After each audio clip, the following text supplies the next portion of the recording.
Hi there, everyone. My name is Parag Juthani. I'm a hospitalist at Stanford, and I've been thinking a lot about my medicine journey only because I've been doing this for a very long time. I've been making videos since I was an undergrad student, then in medical school, and now in residency, and finally in attending. It is wild to me what it takes to become a doctor. But with that, I think there's been a lot of things I've learned. And I was just thinking, would I have done anything differently had I started medical school over again at this point?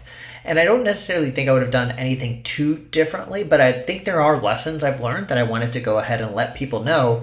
And hopefully it helps you in your journey, whether that means if you're pre-med, even if you're a current medical student, and heck, even if you're in residency. A lot of the lessons I'm telling you are things that I think can be implemented in residency as well. So here's what I wish I had known from day one, and let's get into it.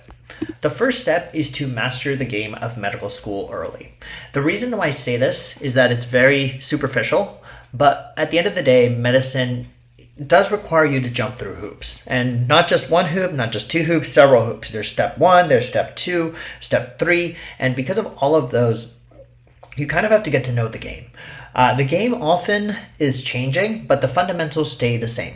So it's almost like saying the permutation of the game sometimes can change, but it is very important to know what counts. Your step exams count. Your clinical evaluations count, your research counts. And so you really have to know, once you know those things, figure out how you're going to kind of play to your strengths. For example, I knew personally that I didn't love research. And so in the other ways I was going to try to stand out was to kind of really flex my extracurriculars, focus on trying to make sure I get good step scores, and also ensure I had good personal relationships so that my letters of recommendation as well as clinical evaluations were great. The other thing I did is that I did try to go very high yield from day one. This is often why a lot of people see my Anki videos, because I got very into Anki very early and I learned a lot about it.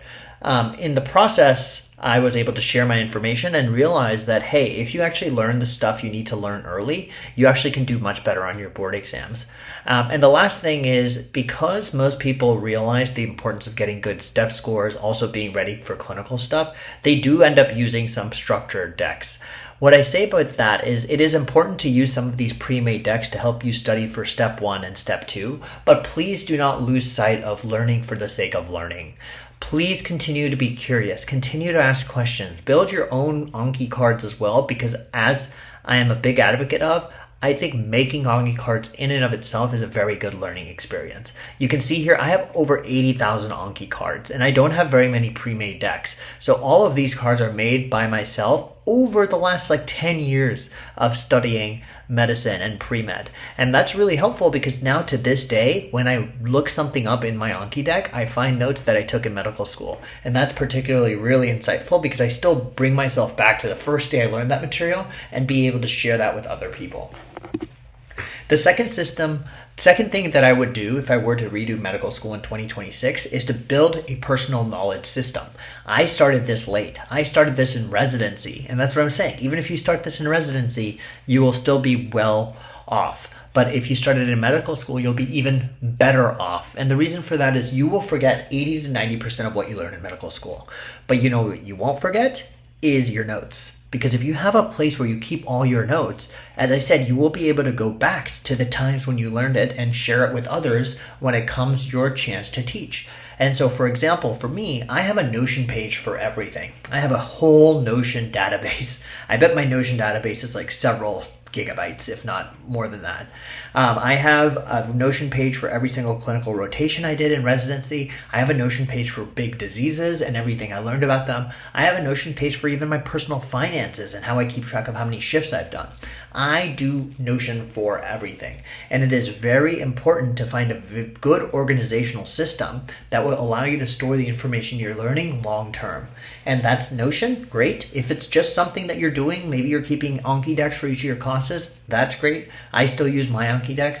The importance of having some tool is very important. So tools like Notion and Anki together for me have created a personal medicine encyclopedia that I use all the time. And it's so amazing to be able to pull that out of my personal knowledge bank and not just have to go to UpToDate, because that really helps me stand out when I'm working with learners, because I can bring my particular way of learning to others. Here are just some tidbits I wanted to share. You can see this top picture is a picture of my Notion from a VA wards rotation. As I told you, I created a Notion page for every rotation I did. Then I have a literal Notion page for the loan repayments when I'm paying back my loans, and this is how I keep track of everything I have. And here is a Notion snippet of every single disease in cardiology that I've gone over. And when I learn about other diseases, I create a Notion page for them too. So again, it helps me keep very strategic. And then let's say someone happens to have a disease that is about, I don't know, congenital long QT syndrome. I have a Notion page for that and I can refer to it. So it makes me feel very happy.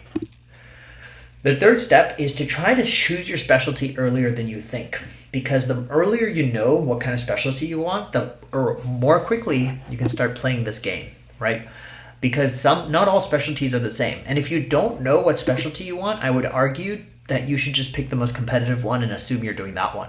Because you can always step back down and go to a less competitive specialty. But if you assume you want to do, I don't know, like internal medicine, and then suddenly decide your last year that you want to do neurosurgery, you're probably not going to be ready to do neurosurgery because you need to do sub-Is, you need to do research in that, all of those things. So ask yourself what specialty you want to do. The earlier you figure that out, the better you'll be. And here's a pro tip. Make sure you shadow residents and not just attendings. Residents will show you what the day-to-day is going to be like, and residents work really freaking hard. And if you don't like what the residents are doing, you probably won't make it through training.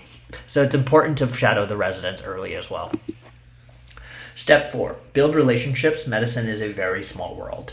I was lucky enough that I built some great relationships in medical school, and I would advocate, I honestly wish I had just continued doing that even earlier. My mentor that you can see here, his name's Alfred Lee. He actually spoke at my wedding. I got to know my residents really well. I got to know my faculty really well. Medicine is a really small community, and even if you have a bad reputation, that will go a very long way. Even if you have a few people that maybe don't think highly of you, oh my God, you'd be surprised, but that can actually bite you in the butt. On the other hand, if you have people who are going to advocate for you, that will take you further than anything. People will take you further in medicine than almost anything else. If you have someone who's willing to trust you, vouch for you, that means the world. So really, really spend the time to ask thoughtful questions, show up consistently, follow up, and build those relationships. We are all in medicine together, and the best way to show that is to pay it forward. So that's what mentors are always willing to do. But the best way you can do that is to seek out help, ask questions, reach out to people if you don't know what's going on. And the last thing is start building your parallel career. This might be a little controversial, but I don't think medicine should be your personality. Even if you're a neurosurgeon working 100 hours a week. It's great that you're doing that, and I'm very impressed because I don't think I could, be in the hospital for that long. But even if you are in the hospital for 100 hours a week in residency, you cannot be happy because you should not be defined by medicine. The moment you get defined by something in your life, I think it takes over, and it makes it very tough for you to have an identity outside of it. And I say this with full disclosure that once you become so empathetic to medicine, it really takes more out of you. Every potential bad outcome, anything that potentially goes wrong that even if you couldn't control will hurt you a lot. So it's very important that you realize that you're your own person. You're medicine, but you're also so much more. And so for me, that came in the form of educating. That came in the form of continually learning. So in the form of research and obviously entrepreneurship, creating things that I really like doing at scale. So start small but consistent and start early. Find what your hobbies are and stick to them, whether that's a YouTube channel, running, cycling, and really just start creating a bigger picture for yourself. So with that being said, matching into residency is going to be a milestone. And also from there, becoming an attending is going to be a milestone. And every step is going to not be a finish line, but it's going to be a checkpoint in the larger scheme of what kind of person you want to be. And unfortunately, you won't know the type of person you want to be unless you ask yourself these questions early. What do you care about outside of medicine? How can you learn? What is the best way you learn? Invest in your relationships. And hopefully by following all 5 of these steps, I hope that you can get your medical school education and even your pre-med career, hopefully, off to a better start. So I hope this was helpful for you. If it was, please drop a like, comment, share, and subscribe, and I'll see you all in the next one. Thank you so much for watching. Peace.